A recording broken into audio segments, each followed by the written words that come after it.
kind of perfect summer afternoon where the air hums with cicadas, and laughter echoes like a promise of innocence. But then, bam! One woman's petty grudge turns it all into a nightmare. Meet Karen Whitaker, the self-appointed queen of Willow Creek Homeowners Association, the type who polices every blade of grass like it's a personal insult. And in those first blistering seconds, she didn't just spray water. She unleashed hell on a little boy who never saw it coming. It started simple, the way these blow-ups always do. Timmy Hargrove, all of 9 years old with freckles like scattered stars and a grin that could melt ice, had climbed that old oak tree in the shared green space behind the row of cookie-cutter homes. Not even on anyone's property, just a neutral spot where kids had played for years without a peep. He was up there building a fort from twigs and dreams, giggling as the breeze rustled leaves like whispered secrets. The scent of fresh-cut lawns mixed with blooming jasmine, so sweet you could taste freedom on your tongue. But Karen? Oh, she spotted him from her spotless patio, sipping iced tea through pursed lips, her eyes narrowing like storm clouds rolling in. "Get down from there, you little vandal," she bellowed, her voice slicing through the peace like a chainsaw through silk. Timmy froze, heart pounding, thump, thump, thump, peering down with those big blue eyes. What had he done? Broken a branch? Laughed too loud? Karen didn't care.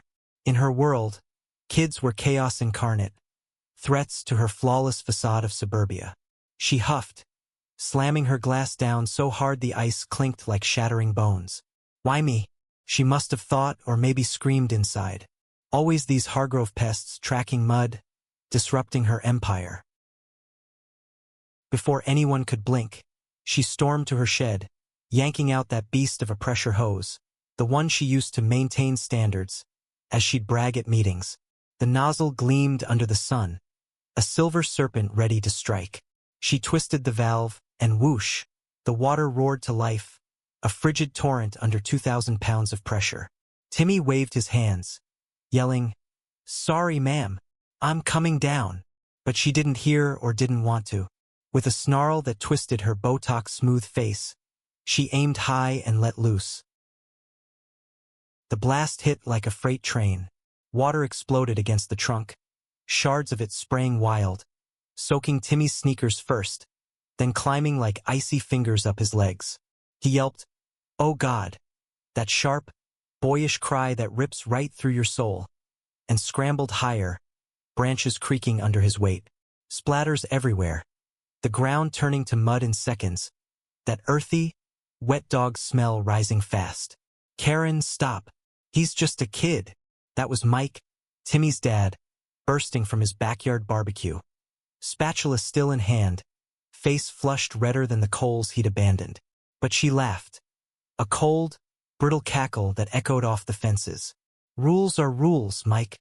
That tree's a hazard. Now get him down before I call the board." Call the board? As if she wasn't the board. Karen Whitaker, Homeowners Association tyrant extraordinaire, had fined folks for everything from untrimmed hedges to offensive lawn gnomes. Her neighbors whispered about her late-night patrols, flashlight in hand, ticket book at the ready. Sarah Jenkins next door? She'd been hit twice last month for noise pollution, her golden retriever's playful barks.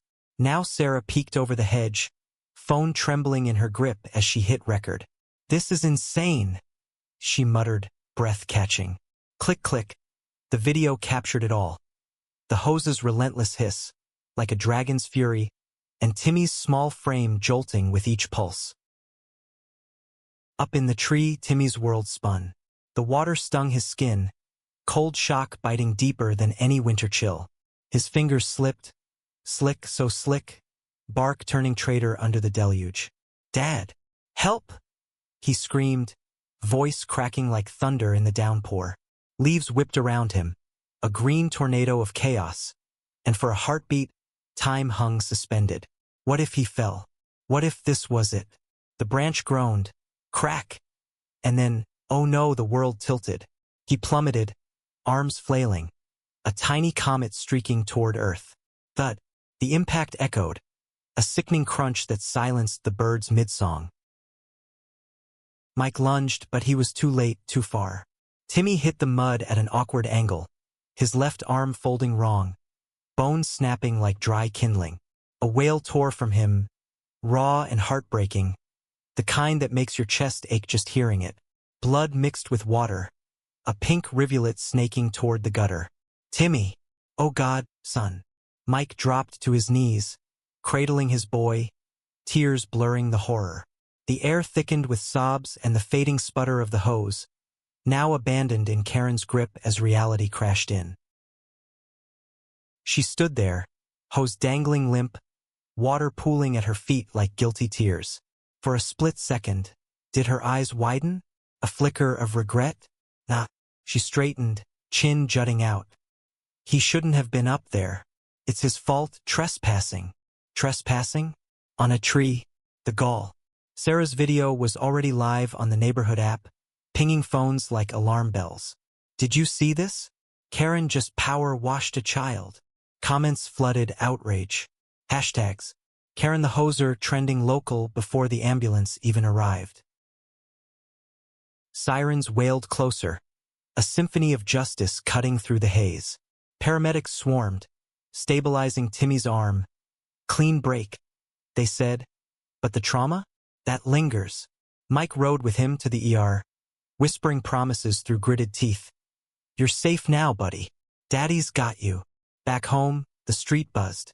Neighbors gathered, a human wall of whispers turning to shouts. How could you? That boy's arm. It's broken because of you. Karen retreated to her McMansion, slamming the door, but the knocks came anyway. Police first, statements taken with Sarah's footage playing on loop. Then the Homeowners Association board, her puppets, suddenly spine stiffened by viral fury.